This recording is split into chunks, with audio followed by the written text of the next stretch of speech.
Now I know I'm not the first person to talk about this, and there's definitely gonna be a few people who disagree with me on this, but I've spent a lot of time in VR and I know what it's like, and I know what type of people there are, what type of games there are, and communities around, and a lot of it's good, a lot of them are great, and there's a lot of good adult spaces around here, and content all around. But let's be honest here, there's just too many kids on VR. Like there's so many times where I'm on a social VR game and then there's someone there and I'm just thinking, is this person allowed here? Is anyone gonna do anything? Is anyone find this as a problem? And it seems like this issue just keeps happening more and more. And if any of you have also seen this and also see more of this happening, well, there actually might be pretty good reasons for this. And it's not just because of one thing, it's actually multiple factors. That's because Meta's minimum age requirement to use VR is pretty low. I mean, the minimum age you have to be is 13. Wait, no, that's a 10 on the screen.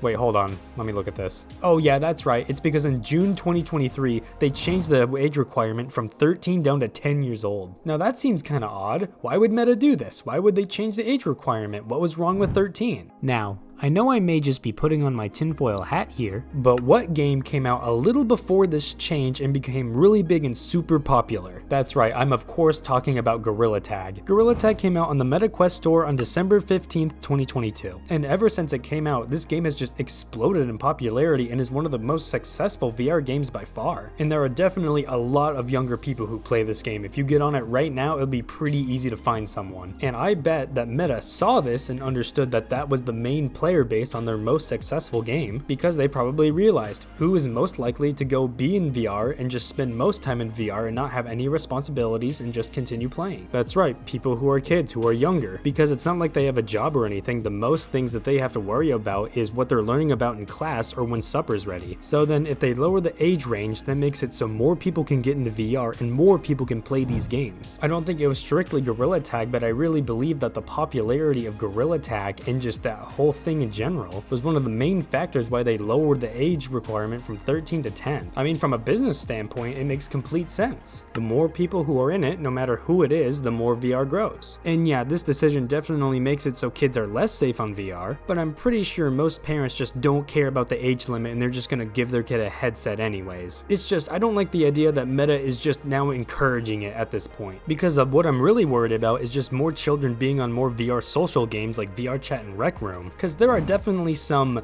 interesting people on there to say the least, and I know certain worlds decide to focus a little more on adult themes. So then, are there any social VR games that are doing anything to combat this? And in my opinion, they're not really doing a good job, but at least they're trying. Because I can quickly go over on what VR Chat is trying to do with this problem. So how it works is pretty simple. All you do is you verify your age, because there's age verification and verified plus. And these two are different. Age verified just means it knows your age, but you're not exactly 18 plus, while the other one means you're verified and it knows you're 18 plus. So then how do you get these statuses? Well, all you gotta do is you gotta give some of your personal information like a passport or a driver's license and send it to VR Chat for them to confirm that you are who you are and say who you are and what your age is, so then you're able to get verified. And now certain avatars and certain worlds can be put only on certain 18 plus verified accounts. Now this doesn't seem like a terrible way to combat this, but it definitely has issues. For starters, not everybody is comfortable sharing their ID through some random VR game, mainly for data and for security reasons, which that is definitely a good reason. That is a great reason. And also, this is a pretty decent way from getting adults to stay in adult places, but that doesn't stop the people who don't really care about that and just want to go and just harass minors, because this is definitely good for people who really care and want to follow these rules, but that doesn't stop people who don't care at all and just want to go and troll people. I mean, this whole age verification thing is very new and it could definitely change and be a lot better in the future. And it's nice to see VR Chat at least try to combat this. Meanwhile, online games like Gorilla Tag and social games like Rec Room are just doing nothing. And considering how VR has grown a lot and it's not like we're back in 2016, I really think that this should be a much bigger priority for these people. Okay, well, at least is Meta doing anything about this? Are they even trying? Well, yes, they actually are, because surprisingly, Meta actually has parental controls on their headsets. And there's an option for kids that are 10 to 12 and then for options that are 13 to 17. The one that's for 10 to 12 is heavily restricted by the parent, and the parent really gets to decide what they do and don't see, like certain features and games and all that stuff. And then there's the one with 13 to 17, where now they have a lot more control of what they do and see, but the parent is still overseeing what they're doing. And these parental controls I think are pretty good, and I think they do a decent job overall. It's just that I don't think these parental controls are a really good justification for lowering the age requirement to 10 years old. And there are some VR companies that don't even have any parental controls at all. Like the Valve Index and Pico, I'm pretty sure don't have any. I don't know why they don't have any. I mean, HTC has some parental controls now. It should really just be a higher priority for them. And them having pretty much nothing is actually surprising to me. And now I know a lot of people in my audience are gonna disagree with me on this and are not gonna like when I say this, but I genuinely believe that people under 13 should not be in VR at all. I mean, I can't control it. If your parents let you, then they let you. I just know that I personally would not let my kid on here until he was at least 13. And I'm not just worried about what they would see on a social level, but also what they would experience on a physical level. And I'm pretty much just talking about the effects that'll happen on their eyes. And I know there have been a lot of studies about this, and especially the American Academy of Ophthalmology, because they state that VR really doesn't have any long-lasting effects, and that they don't cause permanent damage to eyes or even children's eyes. But that still doesn't mean that it still doesn't cause eye strain, eye fatigue, and discomfort to people's eyes. We already know that that's true. But all of this doesn't change the fact that having excessive screen time is proven to increase your risk in developing nearsightedness. And it's even at a higher risk for children, because their eyes aren't fully developed and they need that eye exercise of looking at things that are closer and further away from them. And I know that this applies for all types of screens, it's just that with a VR headset, you're literally looking at a screen that is like 1 inch from your eyes. And nearsightedness is going up. And this isn't some misunderstanding, because back in 2010, about 28% of people were nearsighted. Now it's estimated by the year 2050, about half of the people are going to be nearsighted, which obviously this isn't entirely VR's fault. It's not single-handedly making it go up, but VR is really not helping this cause at all. And I know you can technically fix nearsightedness with like eye surgeries, but the majority of people are not just going to put that much time, effort, and money just for that. So I just would really like if parents just knew and understood the risks of just putting their child in a VR headset for hours at a time. So you can see that children being on VR is a pretty dangerous idea, not just because of the things that they'll be exposed to on a social level, but on a physical level as well. So I'm going to go over my personal thoughts on what would be the best way to combat all of this. But before I start talking about all that, if you like this video and if you've actually learned something here, I would suggest subscribing to the channel. I would really appreciate it if you did, and if you don't want to,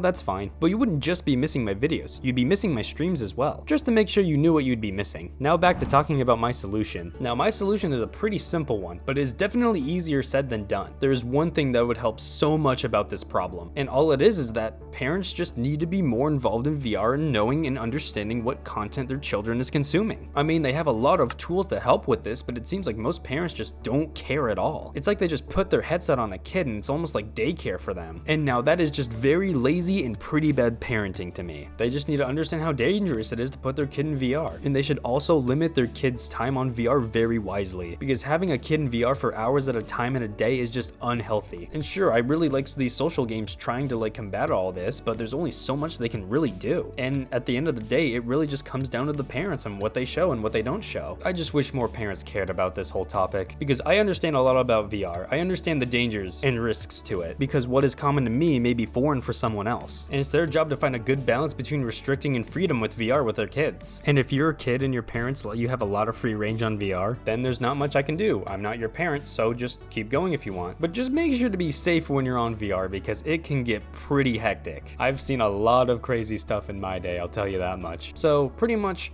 be smart and stay safe. But thank you guys for watching, I appreciate it, and I'll see you guys later.